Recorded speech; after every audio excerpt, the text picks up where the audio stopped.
ఇటు ప్రసన్న కుమార్ ను పార్టీ నుంచి సస్పెండ్ చేయండి అని హోంమంత్రి అనిత డిమాండ్ చేశారు. మహిళల గౌరవాన్ని జగన్ కాపాడాలి అని అంటున్నారు. గతంలో అనంతబాబుపై కూడా చర్యలు తీసుకోలేదంటున్నారు. సోషల్ మీడియా వేదికగా ఇష్టానుసారంగా వాళ్ళందరూ మాట్లాడుతున్నారని మండిపడుతున్నారు. అనిత 11 సీట్లు వచ్చినా వైసీపీ నేతలకు ఇంకా సిగ్గు రాలేదని హోంమంత్రి అనిత తీవ్ర స్థాయిలో ధ్వజమెత్తారు.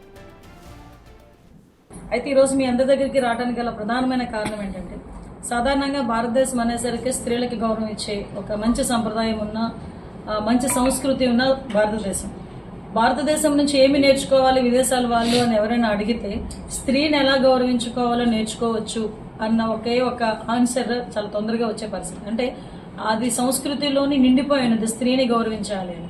అందుకే మన దేవుళ్ళు ఏదైనా ప్రతి దేవుడు బిఫోర్ నేమ్కి బిఫోర్ భార్య పేరు కానీ అమ్మ పేరు కానీ ఉంచుకునే పరిస్థితి కూడా కనిపిస్తూ ఉంటుంది. మనకి లక్ష్మీ నరసింహస్వామి అని, భూదేవి సహిత వెంకటేశ్వర స్వామి అని, రకరకాలుగా సీతారాముడు అని, అంటే రకరకాలుగా ఒక దేవుడి పేరు చెప్పేటప్పుడు కూడా ముందు ఒక మహిళ పేరు చెప్పే సంస్కృతి మన భారతదేశంలోనే ఉండడం మనందరం కూడా గర్వించదగ్గ విషయం.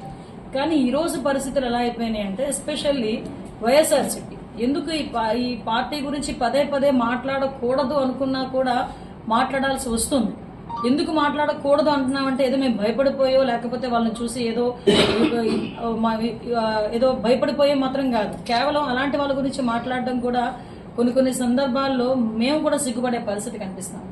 ఎందుకనంటే ఈరోజు మహిళల గురించి ఎంత నీచంగా మాట్లాడినా కూడా నోరు విప్పకుండా ఇంకా దాన్ని ఎంకరేజ్ చేసే పరిస్థితుల్లో జగన్మోహన్ రెడ్డి ఉండటం అనేది చాలా జుగుప్సాకరమైన విషయం. ఈరోజు ఎందుకు ఈ పదం ఉపయోగిస్తున్నానంటే, ఒక తల్లి గురించి, ఒక చెల్లి గురించి, ఒక ఆడబిడ్డ గురించి నోటికొచ్చినట్టు మాట్లాడుతూ ఉంటే కనీసం ఇది తప్పు అని చెప్పలేని నాయకత్వం, అదొక నాయకత్వమా?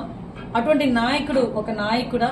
ఇది ప్రతి ఒక్కరు కూడా మనం ప్రశ్నించుకోవాలి. ఎస్పెషల్లీ వైఎస్ఆర్సీపీకి నాయకత్వం వహిస్తున్న జగన్మోహన్ రెడ్డి కూడా ప్రశ్నించుకోవాల్సిన అవసరం ఉంది. మహిళ గురించి ఒక మాజీ ఎమ్మెల్యే నోటికొచ్చినట్టు మాట్లాడటం అన్నది ఎంతవరకు సమంజసం అని మిమ్మల్ని ప్రజల్ని ప్రశ్నిస్తున్నా. అట్ ద సేమ్ టైం పత్రికా విలేకరులను కూడా ప్రశ్నిస్తున్నా. ఆవిడ గురించి ఆవిడ వ్యక్తిత్వ హననం చేయడానికి ఒక క్యారెక్టర్ అసోసియేషన్ చేస్తూ ఆవిడ వివాహం గురించి, ఆవిడ వ్యక్తిగత జీవితం గురించి చాలా దరిద్రంగా, అంటే ఎవ్వరూ కూడా హర్షించని విధంగా మాట్లాడటం. ఇక్కడ మీరు ఒకసారి ఆలోచిస్తే, నేను డైరెక్ట్ గా ఆ మాజీ ఎమ్మెల్యే ప్రసన్న కుమార్ రెడ్డినే అడుగుతున్నా. యాక్చువల్ గా ఇందాకే మా అన్న చెప్తున్నారు, చాలా పెద్ద ఫ్యామిలీ అమ్మా, చాలా